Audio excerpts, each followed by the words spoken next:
कालू कावा भोजन की खोज के लिए जंगल में घूम रहा था कि तभी उसे सोनी कावा दिखाई देती है। सोनी बहन, क्या बात है? यहाँ इतनी धूप में क्यों बैठी हो?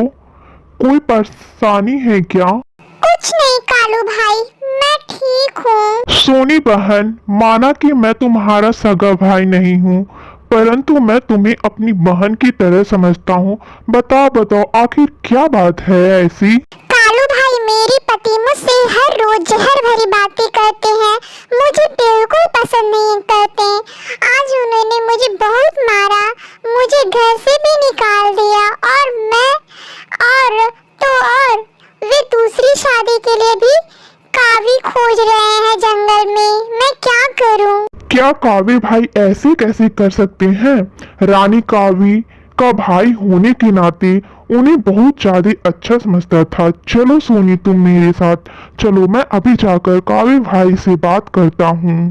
देख वे कालू कावी, तुम हमारे बीच में ना ही आओ, वही बेहतर है। और वैसे भी इसको मैं जानता हूँ, ये मेरी हर जगह बुराई ही करती है। मुझे ये कावी बिल्कुल पसंद नहीं है। अब मैं दूसरी शादी करूंगा कोई अमीर कावी से। कावे जी, ऐसा ना करें मेरे साथ, मैं आपकी पत्नी हूँ। आप मेरे साथ बहुत बुरा कर रहे हैं, मुझे मत छोड़िए, मैं आपके साथ रहना चाहती हूँ। जाओ, मेरी पत्नी नहीं हो तुम, निकल जाओ मेरे घर से। तुम दोबारा मेरे घर आना नहीं यहाँ पर। फिर कालू कावा गुस्से में सोनी कावी को लेकर वहां से चला जाता है। कालू भाई, मैं इस तरह अकेली नहीं रह सकती। कावे जी ने तो मेरे साथ बहुत बुरा किया, मुझे छोड़ दिया, मैं क्या करूं? सोनी बहन, अब कावे भाई को सबक सिखाना होगा। बस एक ही रास्ता है, तुम मेरा उपाय सुनो। फिर कालू कावा अपना उपाय सोनी कावी को बताता है। सोनी बहन, इस उपाय से कावे भाई तुम्हारा दर्द समझेंगे और वे कभी भी दूसरी शादी नहीं करेंगे। वैसे कालू कावा सोनी कावी को अपने घर ले जाता है।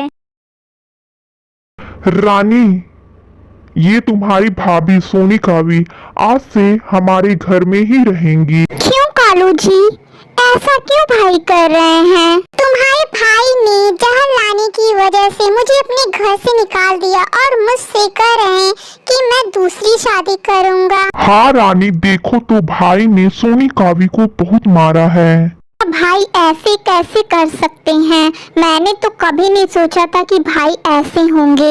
रानी, तुम दहेज में कुछ नहीं लाई थी, अब जाओ तुम भी जहर लेकर आओ, नहीं तो मैं तुम्हें भी घर से निकाल दूंगा। कालू जी, मैं कैसे भी जहर लेकर आऊंगी, कभी ऐसा बात ना करिएगा हमसे।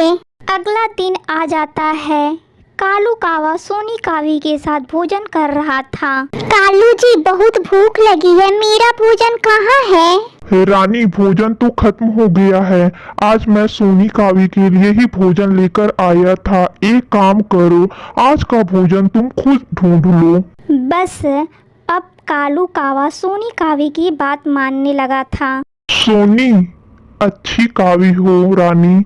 रानी का भाई तो पागल है जिसने तुम्हें छोड़ दिया।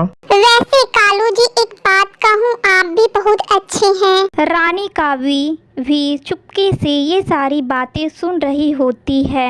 हाय रे नासपीटी कावी, मेरी कालू जी को पागल कर रही है, ये मैं क्या देख रही हूँ? सोनी, ये देखो, मैं तुम्हारे लिए रानी कावी से छुपाकर हीरो का हार लेकर आया हूँ। हीरो का हार? अरे वाह कालू जी, आप तो बहुत अच्छे हैं। अरे बाप रे, हीरो का हार? मुझसे कालू जी कहते हैं कि उनके पास पैसे नहीं हैं। रानी कावी कालू के पास आती है। कालू जी, ये आप क्या कर रहे हैं? मेरे लिए आपके पास पैसे नहीं हैं और सोनी कावी को आप हीरो का हार दे रहे हैं। रानी, तुम चुप करो और जाओ यहाँ से। मैं आपकी पत्नी हूँ और ये हीरो का हार मुझे देना चाहिए। रानी, तुम और तुम्हारा भाई हमेशा पैसों के ही लालच में रहना, कभी दूसरों का दुख ना समझना। मैं तुमसे आज बहुत परेशान हूँ। रानी कावी, तुम भोजन भी अच्छा नहीं बनाती। जब से सोनी कावी सुंदर है और साथ ही साथ भोजन अच्छा बनाती है ये। कालू जी, अब मैं चाहती हूँ दूसरी शादी कर लूँ। ना स्पीटी कावी, तुम मेरे पति को फंसा रही हो ताकि वे तुमसे दूसरी शादी कर लें। अब बस बहुत हो गया, अब से तुम मेरे घर में नहीं रहोगी। फिर कालू कावा रानी को जोर से तमाचा मारता है। ये क्या हो गया आपको कालू जी? आप मेरे भाई का बदला मुझसे ले रहे हैं।